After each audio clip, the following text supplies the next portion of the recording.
आज एक फलन का अवकलन दूसरे फलन के सापेक्ष का तीसरा वीडियो है और ये तीसरा सवाल है।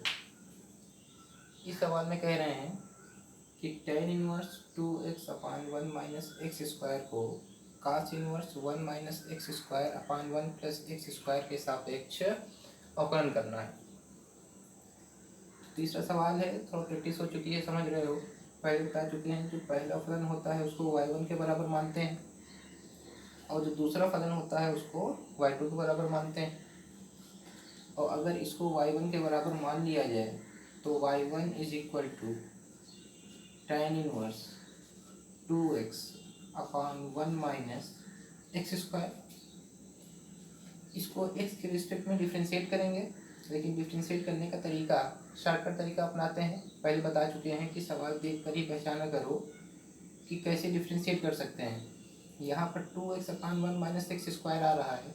इसका मतलब कि अगर मान लें कि x is equal to tan theta है तो फिर इसमें रखना पड़ेगा y1 is equal to tan inverse x की जगह पर tan थीटा तो 2 tan थीटा अपान में 1 माइनस एक्स स्क्वायर यानी tan square theta. y1 is equal to tan inverse 2 tan theta upon 1 minus tan square theta. पहले ही पढ़ा चुके हैं इस तरह का फार्मूला। ये tan 2 थीटा का फार्मूला होता है, तो 2 tan theta upon 1 minus tan square theta की जगह पर 2 tan theta upon 1 minus tan square theta की जगह पर tan 2 थीटा। तो y1 is equal to tan inverse tan 2 theta is equal to only theta and only theta is equal to 2 theta. तो y1 is equal to 2 theta का मान यहाँ से रख दो, x बराबर माने थे tan थीटा, तो थीटा का मान निकालोगे तो सिर्फ आ जाएगा tan इनवर्स x। और अब इसको आसानी से डिफरेंशिएट कर सकते हैं, यानी यहाँ से dy1 अपान dx का मान अगर निकाल लिया जाए तो 2 इंटू tan इनवर्स x का differentiation 1 upon 1 plus x square. इसका मतलब कि dy1 upon dx is equal to 2 upon 1 plus x square, ये dy1 अपान dx का मान है। इसके बाद ये पहला फलन माना गया था, अब मानेंगे दूसरे फलन को, और दूसरे फलन को y2 से रिप्रेजेंट करते हैं।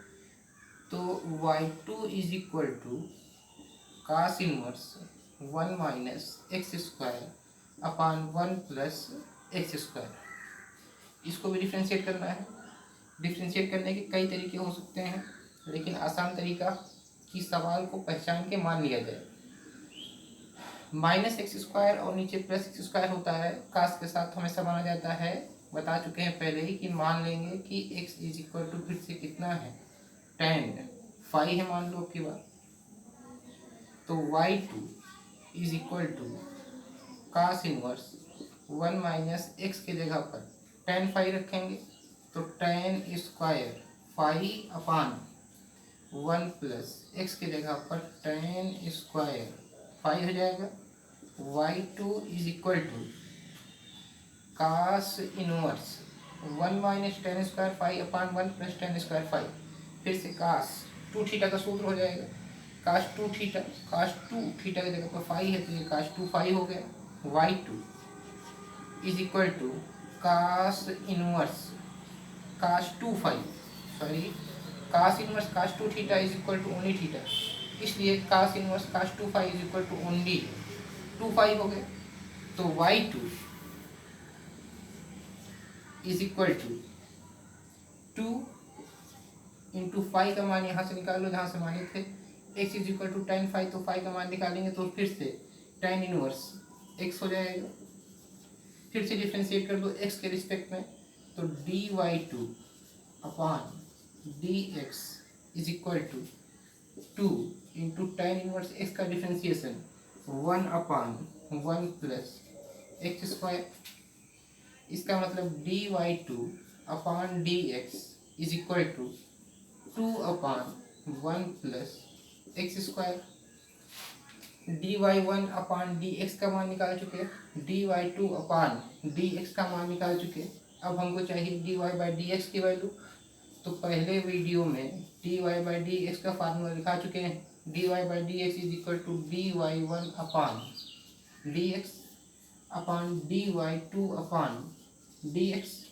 इसलिए D Y by D x is equal to d Y one upon D x का मान 2 upon 1 plus x square into d Y two upon D x का मान भी 2 अपान 1 प्लस एक्स स्क्वायर। तो जब इसका मान अपान में रखेंगे तो ये पलट जाएगा, यानी 1 प्लस एक्स स्क्वायर ऊपर हो जाएगा और नीचे 2 हो जाएगा। 2 से 2 कैंसिल, 1 प्लस एक्स स्क्वायर से 1 प्लस एक्स स्क्वायर कैंसिल। इसलिए D Y by D X की फाइनल वैल्यू हो जाएगी ओनली 1। यही आंसर है। इससे पहले के 2 वीडियो को देखने के लिए या समझ में आने के लिए इससे पहले के 2 वीडियो को देख लीजिएगा, समझ में आ जाएगा। अगर नहीं देखे हैं तो थैंक यू।